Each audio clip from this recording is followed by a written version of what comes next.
que eu vou tentar gravar aqui no meu celular. Então, começando, primeiro, cumprimentar todo mundo, né? Dizer que é um prazer estar de novo na escola do DIEESE, de Ciências do Trabalho, na graduação.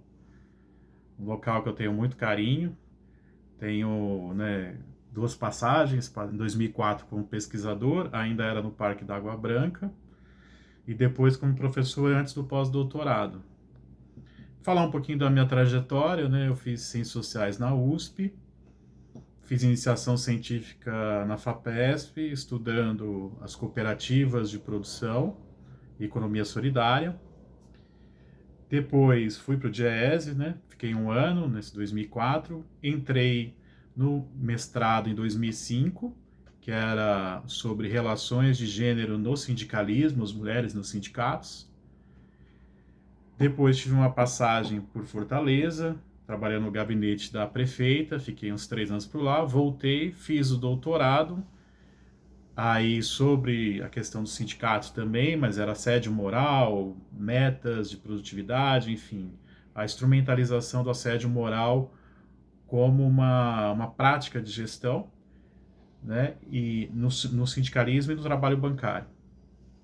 E fiz meu sanduíche, doutorado sanduíche, um estágio doutoral, né, de 8 meses, salvo me engano, no Centro de Estudos Sociais da Universidade de Coimbra, com o professor Hermes Augusto Costa, e o SES é o coordenado pelo professor Boaventura Souza Santos. Talvez vocês já tenham ouvido falar dele. Bom, recentemente, depois fui para o GES, né, dei aula também na FESP, na faculdade, na Escola de Sociologia e Política, na Fundação de Escola de Sociologia e Política, e nos últimos 3 anos me dediquei ao meu pós-doutorado com financiamento da FAPESP. Aí já não era mais na Sociologia do Trabalho, era na Sociologia da Violência, principalmente na questão da vigilância e punição, principalmente da vigilância, pegando videovigilância, enfim, e toda uma discussão que acabou chegando no último ano, no terceiro ano, na questão também do crime, do roubo de carga, então da criminologia, de práticas criminais. Mas isso eu não vou entrar hoje, porque o que me pediram, né, que o Cirlei e a Tamires conversaram comigo, é para falar um pouco do papel do Estado. Então eu vou pegar uma literatura que já eu não estou acostumado nos últimos 3 anos, quer dizer, não estou acostumado não, porque eu passei um tempão discutindo sindicato, Estado e política, né, com a Heloísa Martins, que era minha orientadora no mestrado, com o Irã Jacome Rodrigues, que era meu orientador no doutorado, inclusive também orientou no mestrado e orienta no doutorado a professora Tamires, e é uma referência nesse tema. Então, a questão do Estado, sindicato e política eu debati muito tempo. Mas nos últimos 3 anos eu estava no pós-doutorado em outra área, né, fazendo outra discussão, como eu falei. Então eu tive que voltar, foi interessante, voltar na tese de doutorado, voltar numa literatura que há um tempo eu já não estava mais habituado. E foi bem interessante esse movimento para ver, né, como a gente vai também indo para o outro lado, vai lendo outras coisas, e em outra área também das ciências sociais, né, que é a violência, mas como é bacana você trocar um pouco, né, essa troca, essa mudança, essas novas experiências vão trazendo um enriquecimento. E para mim, esses últimos 3 anos foram bem isso, né? Pós-doutorado eu fiz com a supervisão do professor Marcos Alvarez, da USP, que é coordenador do Núcleo de Estudos da Violência também, e concluí agora, entreguei para a FAPESP dia 10 de março. Felizmente entreguei antes de tudo isso, porque senão ia ter complicações, né? Mas felizmente consegui entregar antes, e agora é continuar, né? E tive esse convite aqui para fazer essa comunicação com vocês. Não, conhecendo a escola do Jazz é mais uma troca. Eu vou fazer uma pequena introdução. Depois eu sei que vocês vão falar do tema de vocês. A Cirlei me passou e a Tamires também os temas. Então eu tentei fazer uma discussão do Estado, mas já pegando um pouco do tema de vocês, né, das pesquisas de vocês, tentando dialogar um pouco no que eu consegui, tentando dialogar, né, com a pesquisa de vocês. Então, a questão que foi colocada, que eu vou falar, é qual o papel do Estado hoje. E aí discutindo um pouco dessa questão do neoliberalismo, né, que hoje tá tão forte, né? Tá tão em voga essa questão dos direitos, do salário, enfim, todas essas mudanças, principalmente com a questão da pandemia, do Covid, né? Acho que isso começou a se colocar com mais força. Mas já vinha desse novo governo, desde que o Bolsonaro se elegeu, essa tomada das coisas, essa toada das coisas, elas vêm se colocando. Né? Uma volta de uma restrição aos direitos, de cortes aos direitos, né? De uma outra visão de Estado que a gente estava acostumado. E aí a primeira coisa que eu vou colocar é uma diferenciação entre Estado e governo, que é uma primeira diferenciação pontual que a gente tem que fazer. Que Estado é o aparelho administrativo, é o Estado nacional, é o aparelho administrativo, jurídico, e que é o Estado moderno, né, que é uma coisa maior. E o governo, a gente vai tendo vários tipos de governo que vão mudando através das eleições. Então são duas coisas. Os governos possuem visões de Estado e disputam essas visões de Estado. O que a gente vive hoje é uma visão de Estado neoliberal, do ponto de vista econômico, né? Mas também muito autoritário e muito forte, muito centralizador do ponto de vista político também. Então é uma coisa meio híbrida. Apesar de ser neoliberal no sentido econômico, ele tem uma concentração de poder enorme e um autoritarismo enorme. Então ele joga nos dois lados. E que aí se aproxima um pouco que algumas pessoas estão chamando de um certo fascismo cultural, né? Pelo menos na questão da cultura ou da política, isso se expressa com militarismo, com autoritarismo. Bom, mas aí entrando um pouco numa outra literatura que faz tempo que eu não tocava, que é uma literatura marxista, o Marx ele diz que o Estado ele é essencialmente uma expressão e um instrumento da reprodução das classes dominantes. Isso está lá no Marx, lá nos 18 de Brumário e tal. E ele vai dizer que, embora o Estado não seja administrado por um burguês, necessariamente a sua estrutura ela é burguesa. Então, independente dele ser administrado ou não por um burguês, pode ser alguém que veio das classes baixas, mas a sua estrutura é burguesa. Então, a gente está falando do Estado burguês, do Estado moderno, do Estado nacional. Bom, dentro da discussão marxista que se formou ao longo dos anos, eu vou passar bem rápido por isso, depois vocês podem me perguntar, né? Porque se eu for desenvolver, aí são muitos anos para desenvolver, então eu vou tentar dar alguns toques só. O 18 de Brumário, Marx vai falar também da questão da conciliação das classes. E aí entrando numa literatura mais brasileira mesmo, né, de que certa parte da esquerda buscava, ou do marxismo, começou a buscar uma tentativa de conciliação, ou seja, tentar ganhar uma melhor condição de vida para os trabalhadores. E um outro lado, que é mais classista, chamado de classista, continuava buscando uma ruptura, uma ideia de revolução, uma ruptura com o capitalismo. Dentro desse lado de buscar uma conciliação de classes, de buscar direitos dentro da ordem capitalista, começou a aparecer uma coisa que se chama social-democracia, que é muito, muito forte hoje em dia, né? E lá na Europa, nos anos 80, uma coisa que apareceu com força foi o estado de bem-estar social. O que é o estado de bem-estar social? É um estado que preza pelo Estado garantir direitos, saúde, educação e todos os direitos sendo garantidos pelo Estado. É uma obrigação do Estado. Então, investimento em saúde, por exemplo, agora, o SUS, ele é uma visão de um estado de bem-estar social. É uma necessidade. A nossa Constituição brasileira ela tem uma visão de sempre garantia de moradia, direitos de saúde, educação, enfim. Então ela tem essa visão também do Estado que garante os direitos para a população como um todo. Isso também vai tornando uma presença de um investimento forte de capital do Estado nessas áreas, ou seja, tem uma presença, um investimento grande. Isso começou a ser visto por algumas pessoas, os neoliberais, como uma forma de onerar o Estado. E aí começou a surgir nos anos 90 uma resposta, né, a esse estado de bem-estar social, o chamado neoliberalismo. O liberalismo do Adam Smith é aquele negócio da mão invisível de Deus, né? Assim, o Estado, o mercado ele vai sendo regulado por si mesmo. Você tem que deixar ele longe do Estado e o mercado vai regulando as coisas, a economia vai sendo regulada. E o Estado vai se retirando dessa parte. O neoliberalismo ele também tem uma característica de corte nessa questão dos direitos, porque ele também vem como uma resposta ao estado de bem-estar social, que, segundo ele, estaria tornando o Estado, seria um Estado muito oneroso, de muito gasto, de muitos gastos públicos. Acho que vocês já viram isso bastante quando fala assim, os gastos públicos, a dívida pública é muito alta, precisamos apertar os cintos. Então essa é a discussão neoliberal, vamos dizer assim, né? Deixa eu virar aqui.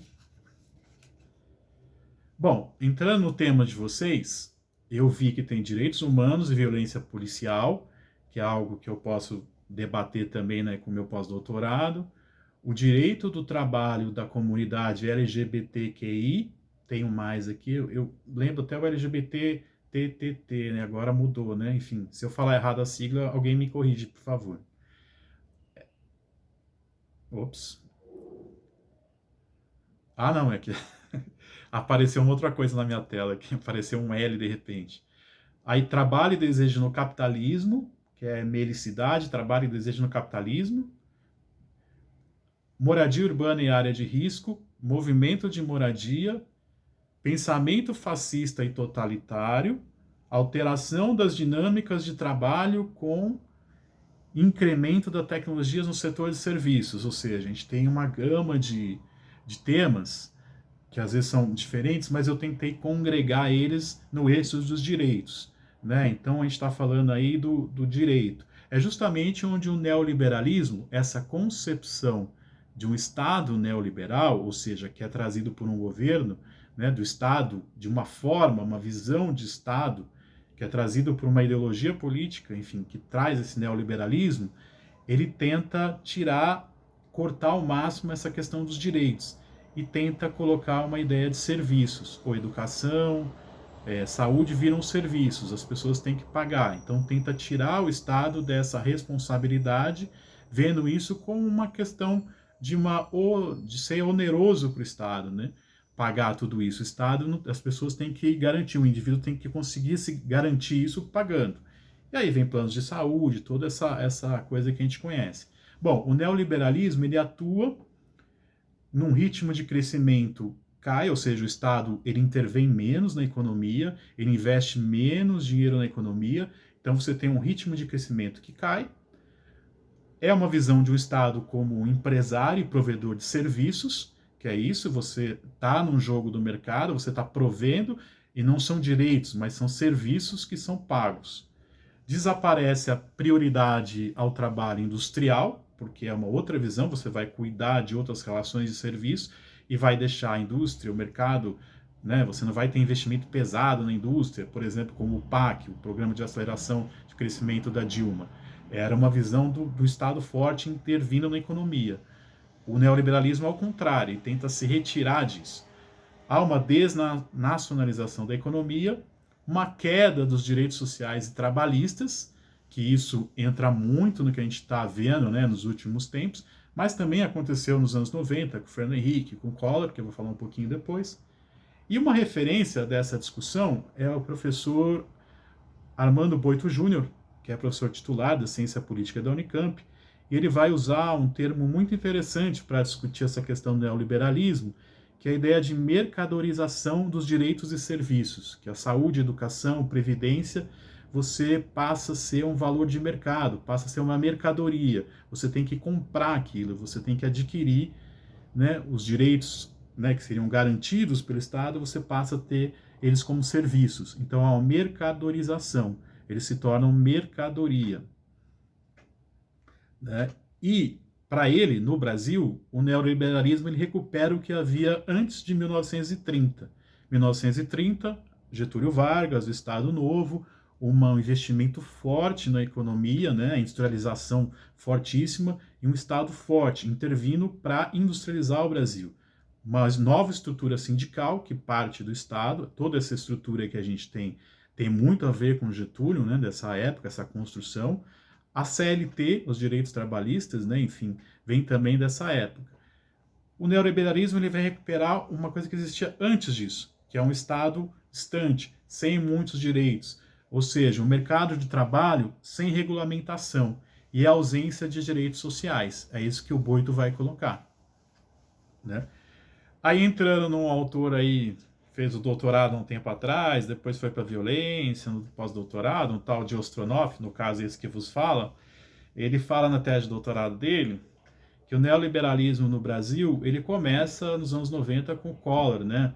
89, 90, e depois com a abertura econômica no Collor e FHC, sempre mantendo essa questão do neoliberalismo, né? Então, os anos 90 no Brasil, ele é marcado por essas políticas neoliberais. E eu lembro bem do tempo do Fernando Henrique, que eu era do movimento estudantil na época, né, do Centro Acadêmico de Ciências Sociais, do DCE, era uma tônica, toda hora era a tônica de corte aos direitos trabalhistas. Era sempre, os 8 anos de Fernando Henrique, sempre foi o Estado mínimo, exatamente. Quem falou? Claro, então, exatamente, essa visão do Estado mínimo.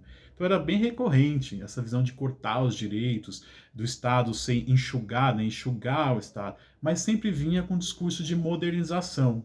O Collor, quando ele começa a abertura econômica, né, que é a vinda, a marca, né, o marco do neoliberalismo, ele fazia isso como um discurso de modernização.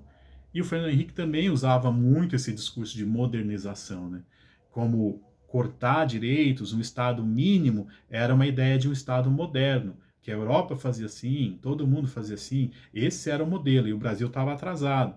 Esse negócio do Estado ficar garantindo as coisas, isso era atrasado, não era moderno, ele tinha que ser mais flexível.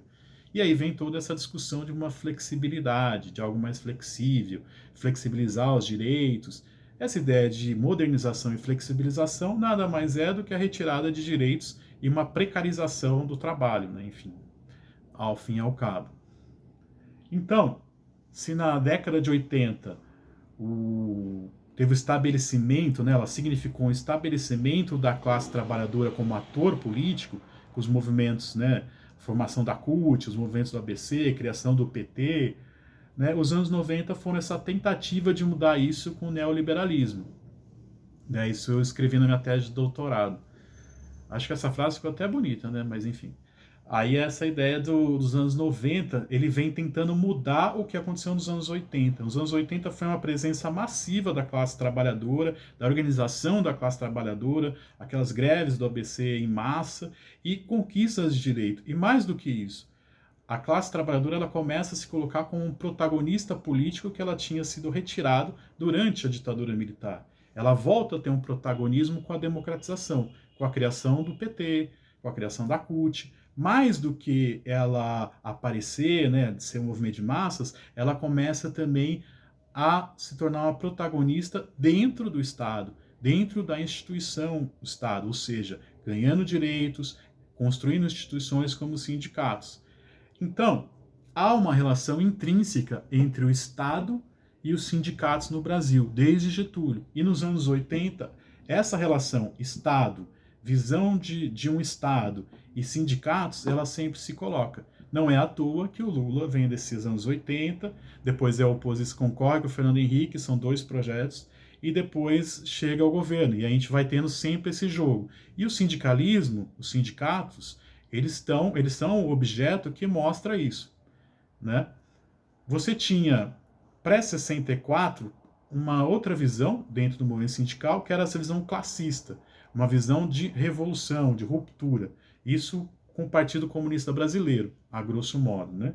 Aí o Irã Jacome Rodrigues, professor Irã, vai dizer que a CUT ela foi fundada em 1983, no Conclate em São Bernardo do Campo.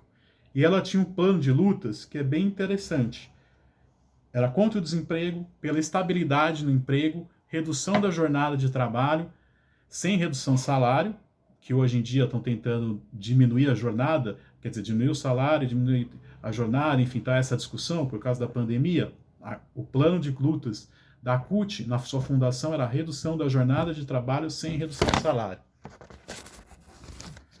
A luta pela extinção da hora extra, luta contra o arroxo salarial, pela defesa dos servidores públicos, das empresas estatais, direito à habitação, aí ó, quem estuda o movimento de moradia e a questão da moradia, direito à habitação já estava lá na fundação da CUT em 1983, reforma agrária radical, lutas pelas liberdades democráticas.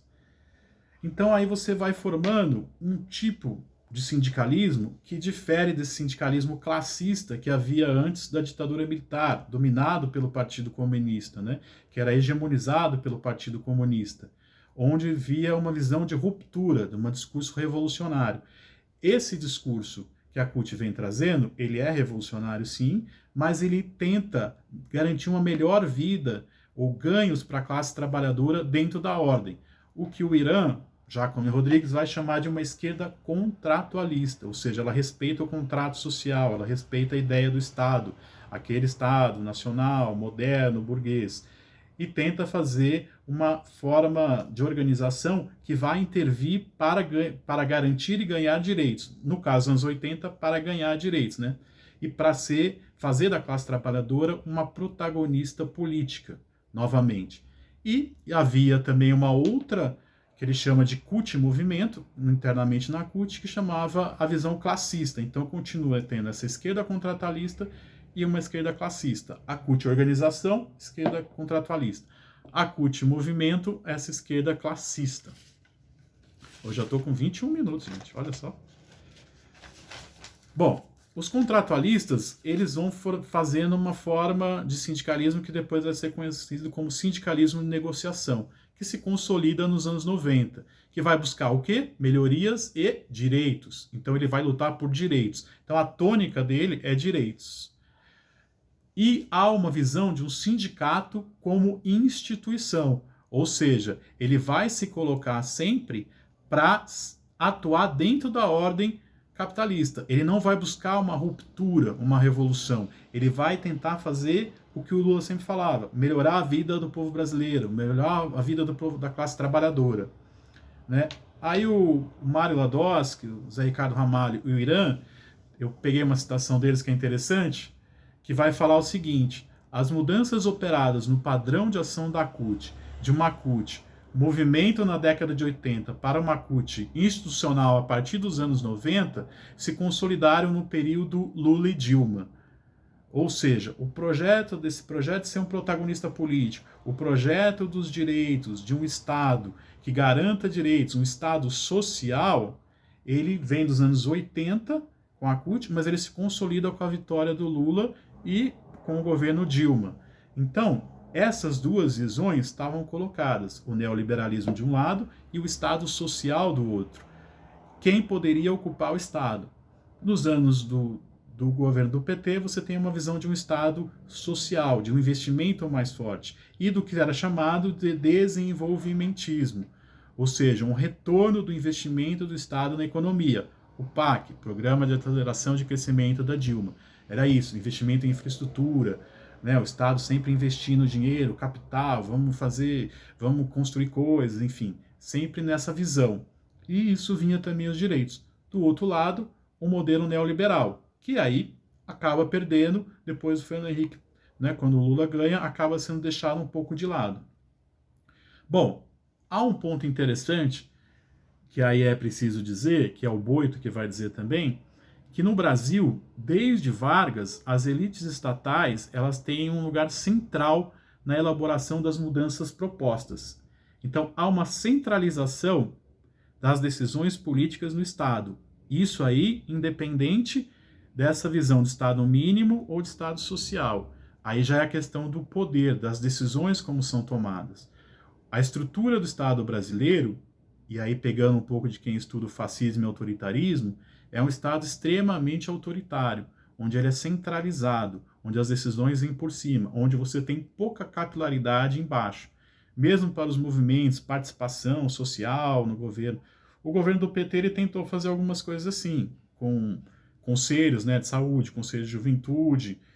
Conselho de Juventude eu acompanhei bem a formação dele, a discussão sobre isso, participei de uma banca, né, de monografia lá na Universidade Estadual do Ceará sobre esse tema. Então era uma tentativa de democratizar o Estado, porque o Estado brasileiro ele é muito centralizado.